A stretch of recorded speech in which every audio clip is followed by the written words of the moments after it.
আসসালামু আলাইকুম। আজকে আমি কথা বলবো পাকা কলা খাওয়ার উপকারিতা। আমরা হামেশাই সবসময় অনেক সময় পাকা কলা খেয়ে যাচ্ছি। আসলে আমরা জানিই না যে পাকা কলা খেলে আমাদের কী উপকারে আসে। হ্যাঁ, এই জিনিসটা আমাদের বোঝা দরকার, জানা দরকার এবং এর সাথে আসলে আরও কিছু গুরুত্বপূর্ণ কথা আছে যেগুলো বলবো ইনশাআল্লাহ। তো আসলে পাকা কলা আমরা খাই। এটা আসলে প্রাকৃতিক একটা চিনি, প্রাকৃতিক চিনি। এটা খাওয়ার সাথে, সাথে আমাদের শরীরে এনার্জি বুস্ট হয়ে যায়। এনার্জি প্রচুর পরিমাণে আমাদের শরীরে এনার্জি বেড়ে যায়। তো আমরা যখন হয়তোবা টায়ার্ড থাকি, বিভিন্ন কাজকর্মের সাথে যুক্ত থাকি, এই সময় অবশ্যই পাকা কলা খাওয়ার কথা ভুলবেন না ইনশাআল্লাহ। এর মধ্যে পটাশিয়াম আছে। আর পটাশিয়ামের কাজটা কি? পটাশিয়ামের কাজ হচ্ছে যে একটা কাজ, কতগুলো কাজের মধ্যে একটা কাজ হচ্ছে যে এটা ব্লাড প্রেশার কন্ট্রোল করে এবং হার্টকে ভালো রাখে। তাহলে এটা পটাশিয়ামের ঘাটতি মেটাতেও সহযোগিতা করে। তারপরে হজম শক্তিটা বৃদ্ধি করে দেয়।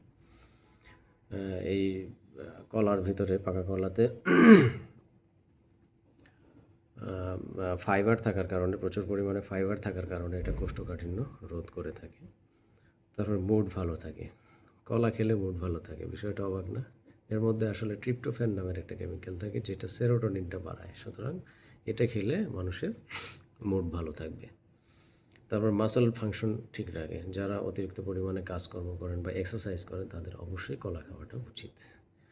এরপরে আসেন যে আসলে কলা আরও একটা কাজ আছে, ফাংশন আছে, সেটা হচ্ছে যে ব্যথা কমাতে কি এটা সাহায্য করে? হ্যাঁ, এটা অবশ্যই পরোক্ষভাবে ব্যথা কমাতে সাহায্য করে, তবে এটা মাসল পেইনের জন্য কাজ করে। এটার যে পটাশিয়ামটা থাকে কলার মধ্যে, এই পটাশিয়ামটা মাসল ক্র্যাম্প রোধ করতে সহায়তা করে।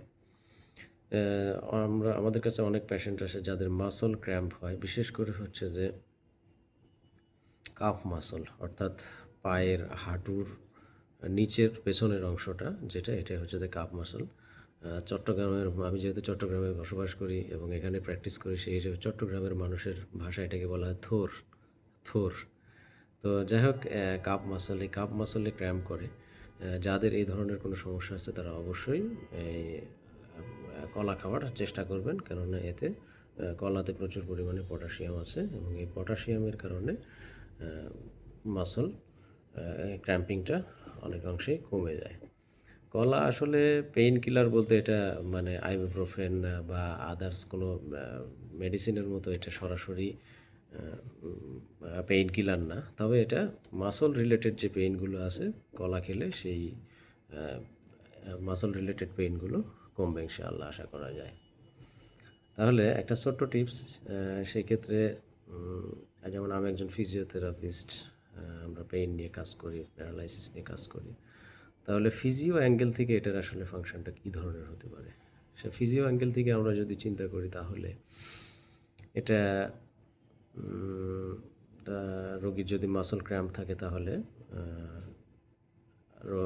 আমরা ফিজিও অ্যাঙ্গেল থেকে যেটা চিন্তা করবো সেটা হচ্ছে যে আমরা কলা খাবো প্লাস পানি খাবো, এর পাশাপাশি স্ট্রেচিং যে এক্সারসাইজটা আছে, স্ট্রেচিং এক্সারসাইজটা করব।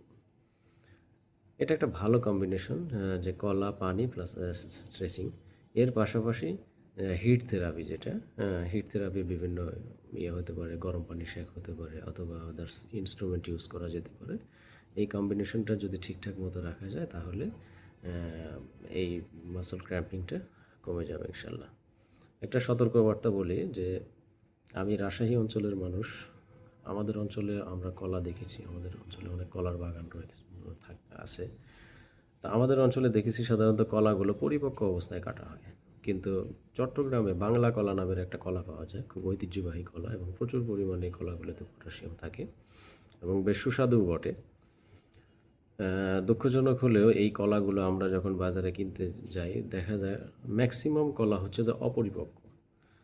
এই কলার ফুল পর্যন্ত ঝরে নাই, কিন্তু তারপরেও ব্যবসায়ীরা বা যারা বাগান মালিক আছে তারা অতিরিক্ত মুনাফার আশায় এই কলাগুলো কেটে নিয়ে এসে কেমিক্যাল দিয়ে পাকাচ্ছেন এবং জনগণ এই কলাগুলো নিয়ে খাচ্ছেন। এটা একটা ভয়াবহ দিক। আশা করি এই জিনিসগুলো পরিত্যাগ করার চেষ্টা করবেন যারা ব্যবসায়ী আছেন, যারা আমার ভিডিওটা শুনছেন। আর আমার এই ভিডিওটা দেখে যদি কারো কোনো উপকারে আসে, কারো যদি ভালো লাগে, অবশ্যই আপনারা লাইক, কমেন্ট অ্যান্ড শেয়ার দেবেন ইনশাআল্লাহ। ভালো থাকবেন। দেখা হবে পরবর্তী কোনো একটা ভিডিওতে ইনশাআল্লাহ। আসসালামু আলাইকুম।